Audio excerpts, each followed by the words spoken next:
ओम शांति। 18 जनवरी 2025। पिताश्री जी के पुण्य स्मृति दिवस पर प्रातः क्लास में सुनाने के लिए बाप दादा के मधुर अनमोल महावाक्य। ओम शांति। रूहानी बाप अभी तुम बच्चों से रूह रिहान कर रहे हैं, शिक्षा दे रहे हैं। टीचर का काम है शिक्षा देना और गुरु का काम है मंजिल बताना। मंजिल है मुक्ति, जीवन मुक्ति की। मुक्ति के लिए याद की यात्रा बहुत जरूरी है और जीवन मुक्ति के लिए रचना के आदि मध्य अंत को जानना जरूरी है। अब 84 का चक्र पूरा होता है। अब वापस घर जाना है। अपने साथ ऐसी ऐसी बातें करने से बड़ी खुशी आएगी और फिर दूसरों को भी खुशी में लाएंगे। दूसरों पर भी मेहर करनी है, रास्ता बताने की। तमो प्रधान से सतो प्रधान बनाने की। बाबा ने तुम बच्चों को पुण्य और पाप की गहन गति भी समझाई है। पुण्य क्या है और पाप क्या है?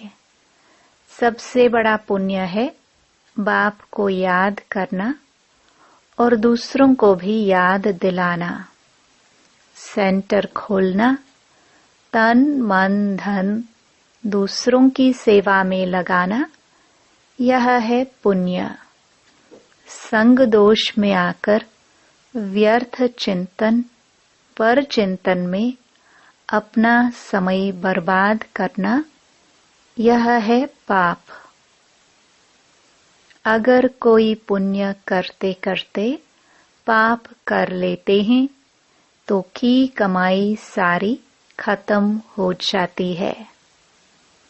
जो कुछ भी पुण्य किया वह सब खत्म हो जाता है, फिर जमा के बदले ना हो जाती है। पाप कर्म की सजा भी ज्ञानी तो आत्मा बच्चों के लिए 100 गुना है, क्योंकि सतगुरु के निंदक बन जाते हैं। इसलिए बाप शिक्षा देते हैं, मीठे बच्चे कभी भी पाप कर्म नहीं करना। विकारों की चोट खाने से बचकर रहना। बाप का बच्चों पर लव है तो तरस भी पड़ता है। बाप अनुभव सुनाते हैं। जब एकांत में बैठते हैं तो पहले अनन्य बच्चे याद आते हैं।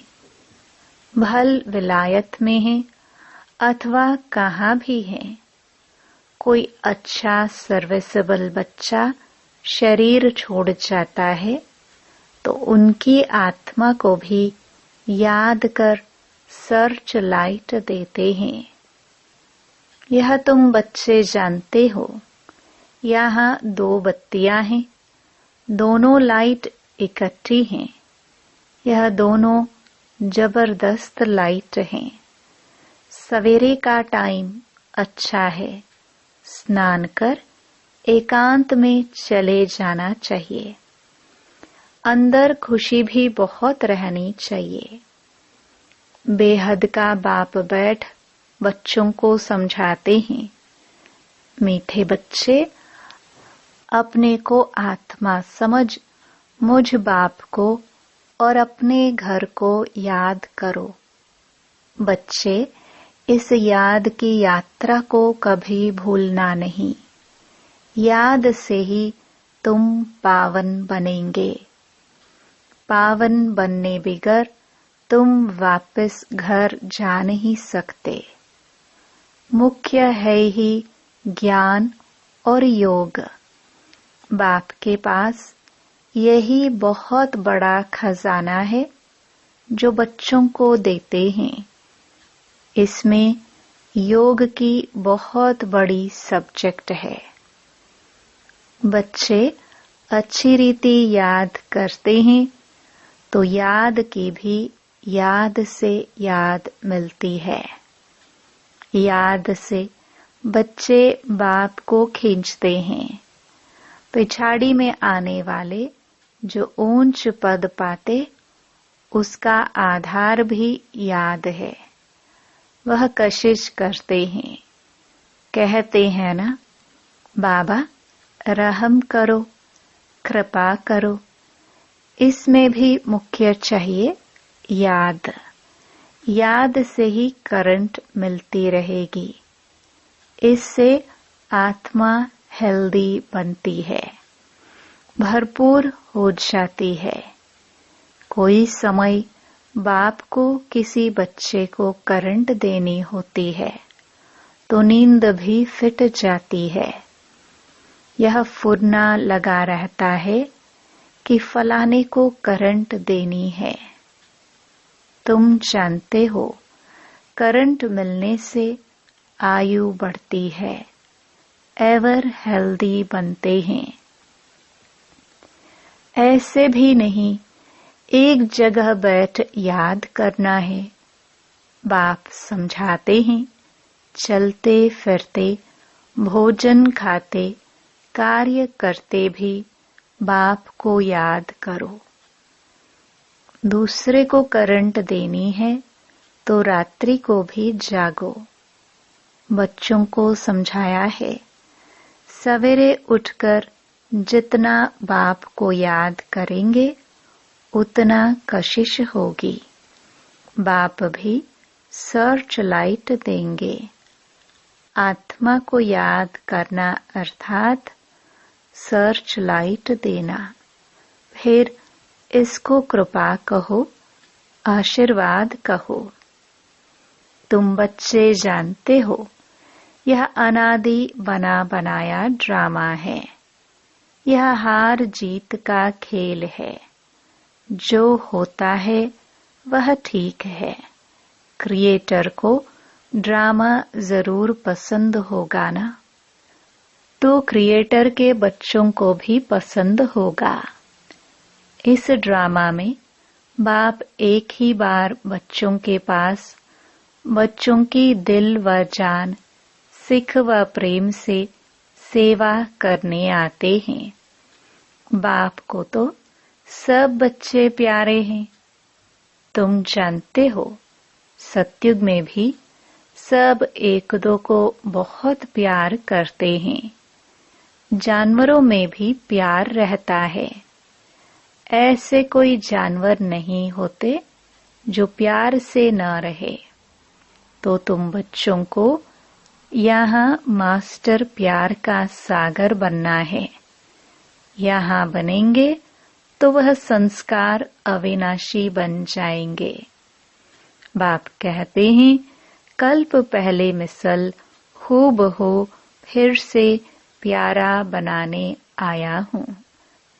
कभी किसी बच्चे का गुस्से का आवाज सुनते हैं तो बाप शिक्षा देते हैं, बच्चे गुस्सा करना ठीक नहीं है।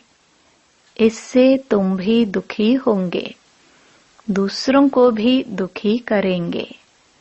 बाप सदा काल का सुख देने वाला है, तो बच्चों को भी बाप समान बनना है। एक दो को कभी दुख नहीं देना है। बहुत बहुत लवली बनना है। लवली बाप को बहुत लव से याद करेंगे तो अपना भी कल्याण, दूसरों का भी कल्याण करेंगे। अभी विश्व का मालिक तुम्हारे पास मेहमान बनकर आया है। तुम बच्चों के सहयोग से ही विश्व का कल्याण होना है। जैसे तुम रूहानी बच्चों को बाप अति प्यारा लगता, वैसे बाप को भी तुम रूहानी बच्चे बहुत प्यारे लगते हो, क्योंकि तुम ही श्रीमत पर सारे विश्व का कल्याण करने वाले हो। अभी तुम यहाँ ईश्वरीय परिवार में बैठे हो। बाप सम्मुख बैठा है। तुम ही से खाऊं, तुम ही से बैठूं, तुम जानते हो। शिव बाबा इसमें आकर कहते हैं, मीठे बच्चे, देह सहित देह के सभी संबंधों को भूल मामेकम याद करो। यह अंतिम जन्म है। यह पुरानी दुनिया, पुरानी देह खलास हो जानी है। कहावत भी है, आप मुए मर गई दुनिया। पुरुषार्थ के लिए थोड़ा सा संगम का समय है। बच्चे पूछते हैं, बाबा यह पढ़ाई कब तक चलेगी? जब तक दैवी राजधानी स्थापन हो जाए तब तक सुनाते रहेंगे। फिर ट्रांसफर होंगे नई दुनिया में।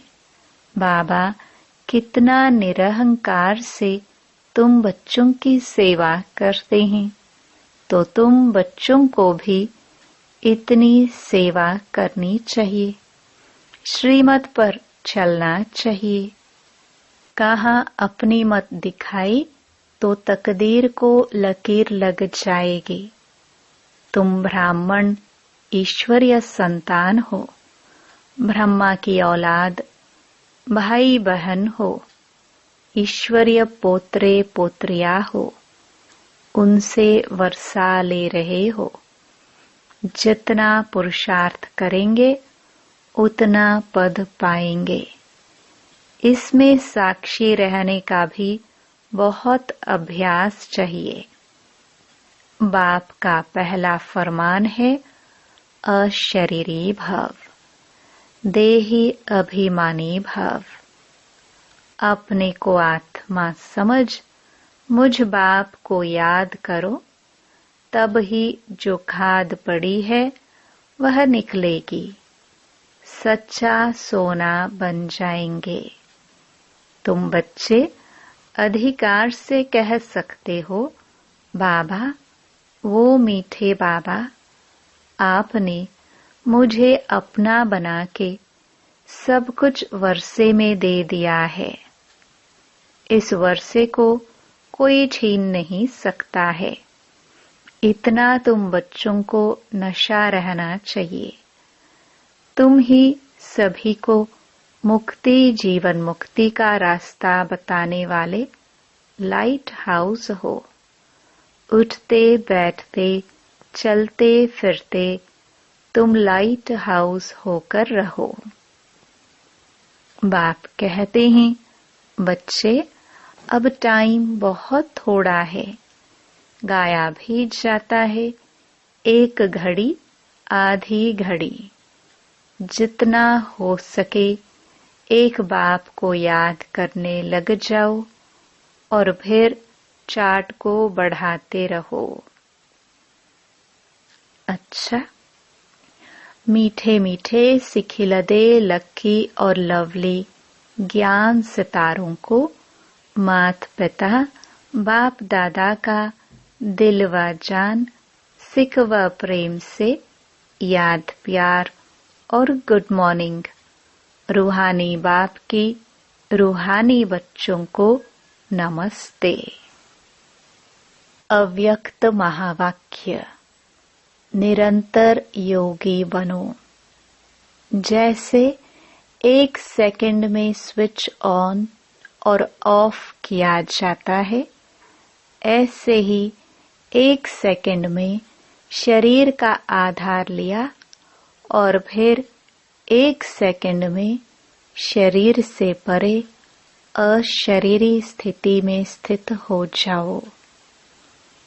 अभी अभी शरीर में आए, फिर अभी अभी अशरीरी बन गए। यह प्रैक्टिस करनी है। इसी को ही कर्मातीत अवस्था कहा जाता है। जैसे कोई वस्त्र धारण करना व न करना अपने हाथ में रहता है। आवश्यकता हुई धारण किया, आवश्यकता न हुई तो उतार दिया। ऐसा ही अनुभव इस शरीर रूपी वस्त्र को धारण करने और उतारने में हो। कर्म करते भी ऐसा अनुभव होना चाहिए जैसे कोई वस्त्र धारण कर कार्य कर रहे हैं। कार्य पूरा हुआ और वस्त्र से न्यारा हुए। शरीर और आत्मा दोनों का न्यारापन चलते फिरते भी अनुभव हो। जैसे कोई प्रैक्टिस हो जाती है ना, लेकिन यह प्रैक्टिस किन्हें हो सकती है? जो शरीर के साथ व शरीर के संबंध में जो भी बातें हैं, शरीर की दुनिया, संबंध व अनेक जो भी वस्तुएं हैं, उनसे बिल्कुल डिटैच होंगे। जरा भी लगाव नहीं होगा, तब न्यारा हो सकेंगे। अगर सूक्ष्म संकल्प में भी हल्कापन नहीं है, डिटैच नहीं हो सकते, तो न्यारेपन का अनुभव नहीं कर सकेंगे। तो हर एक को अब यह प्रैक्टिस करनी है, बिल्कुल ही न्यारेपन का अनुभव हो। इस स्टेज पर रहने से अन्य आत्माओं को भी आप लोगों से न्यारेपन का अनुभव होगा, वह भी महसूस करेंगे। जैसे योग में बैठने का समय कई आत्माओं को अनुभव होता है ना, यह ड्रिल कराने वाले न्यारी स्टेज में हैं। ऐसे चलते फिरते फरिश्तेपन के साक्षात्कार होंगे। यहाँ बैठे हुए भी अनेक आत्माओं को, जो भी आपके सत्युगी फैमिली में समीप आने वाले होंगे, उन्हों को आप लोगों के फरिश्ते रूप और भविष्य राज्य पद के दोनों इकट्ठे साक्षात्कार होंगे। जैसे शुरू में ब्रह्मा में संपूर्ण स्वरूप और श्री कृष्ण का दोनों साथ साथ साक्षात्कार करते थे, ऐसे अब उन्हों को तुम्हारे डबल रूप का साक्षात्कार होगा। जैसे जैसे नंबरवार इस न्यारी स्टेज पर आते जाएंगे, तो आप लोगों के भी यह डबल साक्षात्कार होंगे। अभी यह पूरी प्रैक्टिस हो जाए तो यहाँ वहाँ से यही समाचार आने शुरू हो जाएंगे। जैसे शुरू में घर बैठे भी अनेक समीप आने वाली आत्माओं को साक्षात्कार हुए ना, वैसे अब भी साक्षात्कार होंगे। यहाँ बैठे भी बेहद में आप लोगों का सूक्ष्म स्वरूप सर्विस करेगा। अब यही सर्विस रही हुई है। साकार में सभी एग्जाम्पल तो देख लिया, सभी बातें नंबरवार ड्रामानुसार होनी है। जितना जितना स्वयं आकारी फरिश्ते स्वरूप में होंगे, उतना आपका फरिश्ता रूप सर्विस करेगा। आत्मा को सारे विश्व का चक्कर लगाने में कितना समय लगता है, तो अभी आपके सूक्ष्म स्वरूप भी सर्विस करेंगे, लेकिन जो इस न्यारी स्थिति में होंगे, स्वयं फरिश्ते रूप में स्थित होंगे। शुरू में सभी साक्षात्कार हुए हैं। फरिश्ते रूप में संपूर्ण स्टेज और पुरुषार्थी स्टेज दोनों अलग अलग साक्षात्कार होता था। जैसे साकार ब्रह्मा और संपूर्ण ब्रह्मा का अलग अलग साक्षात्कार होता था, वैसे अनन्य बच्चों के साक्षात्कार भी होंगे। हंगामा जब होगा तो साकार शरीर द्वारा जो कुछ कर नहीं सकेंगे और प्रभाव भी इस सर्विस से पड़ेगा। जैसे शुरू में भी साक्षात्कार से ही प्रभाव हुआ ना, परोक्ष अपरोक्ष अनुभव ने प्रभाव डाला, वैसे अंत में भी यही सर्विस होनी है। अपने संपूर्ण स्वरूप का साक्षात्कार अपने आप को होता है। अभी शक्तियों को पुकारना शुरू हो गया है। अभी परमात्मा को कम पुकारते हैं, शक्तियों की पुकार तेज रफ्तार से चालू हो गई है। तो ऐसी प्रैक्टिस बीच बीच में करनी है। आदत पड़ जाने से फिर बहुत आनंद फील होगा। 1 सेकंड में आत्मा शरीर से न्यारी हो जाएगी, प्रैक्टिस हो जाएगी।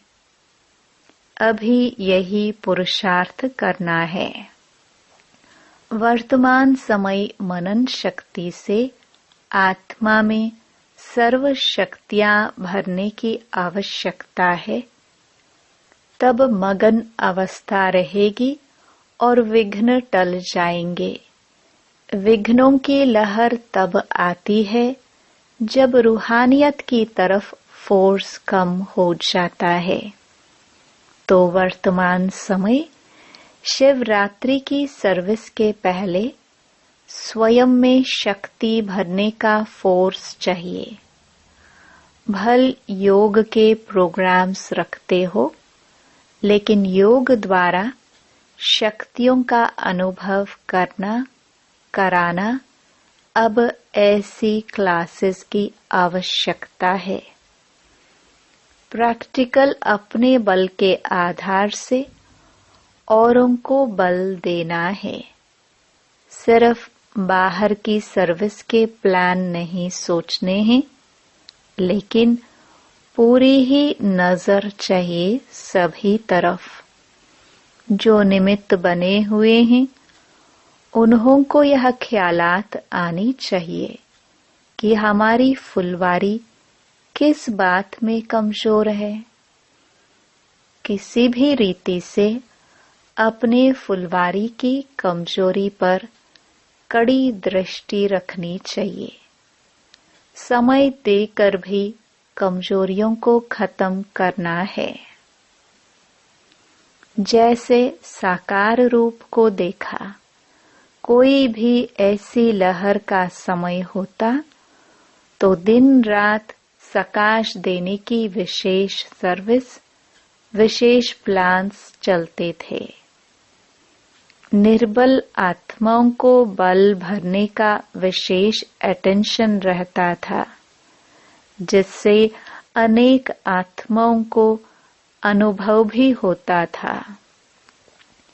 रात रात को भी समय निकाल आत्माओं को सकाश भरने की सर्विस चलती थी। तो अभी विशेष सकाश देने की सर्विस करनी है। लाइट हाउस माइट हाउस बनकर यह सर्विस खास करनी है। तब चारों ओर लाइट माइट का प्रभाव फैलेगा। अभी यही आवश्यकता है। जैसे कोई साहूकार होता है तो अपने नजदीक संबंधियों को मदद देकर ऊंचा उठा लेता है। ऐसे वर्तमान समय जो भी कमजोर आत्माएं संपर्क और संबंध में हैं, उन्हों को विशेष सकाश देनी है। अच्छा, वरदान। 1000 भुजा वाले ब्रह्मा बाप के साथ का निरंतर अनुभव करने वाले सच्चे स्नेही भव। वर्तमान समय 1000 भुजा वाले ब्रह्मा बाप के रूप का पाठ चल रहा है। जैसे आत्मा के बिना भुजा कुछ नहीं कर सकती, वैसे बाप दादा के बिना भुजा रूपी बच्चे कुछ नहीं कर सकते। हर कार्य में पहले बाप का सहयोग है। जब तक स्थापना का पाठ है, तब तक बाप दादा बच्चों के हर संकल्प और सेकंड में साथ साथ है। इसलिए कभी भी जुदाई का पर्दा डाल वियोगी नहीं बनो। प्रेम के सागर की लहरों में लहराओ। गुणगान करो, लेकिन घायल नहीं बनो। बाप के स्नेह का प्रत्यक्ष स्वरूप सेवा के स्नेही बनो। स्लोगन। अशरीरी स्थिति का अनुभव व अभ्यास ही नंबर आगे आने का आधार है। अपनी शक्तिशाली मनसा द्वारा सकाश देने की सेवा करो। हर समय हर आत्मा के प्रति मनसा स्वतः शुभ भावना और शुभ कामना के शुद्ध वाइब्रेशन वाली स्वयं को और दूसरों को अनुभव हो। मन से हर समय सर्व आत्माओं प्रति दुआएं निकलती रहे। मनसा सदा इसी सेवा में बिजी रहे। जैसे वाचा की सेवा में बिजी रहने के अनुभवी हो गए हो। अगर सेवा नहीं मिलती तो अपने को खाली अनुभव करते हो। ऐसे हर समय वाणी के साथ साथ मनसा सेवा स्वतः होती रहे। ओम शांति।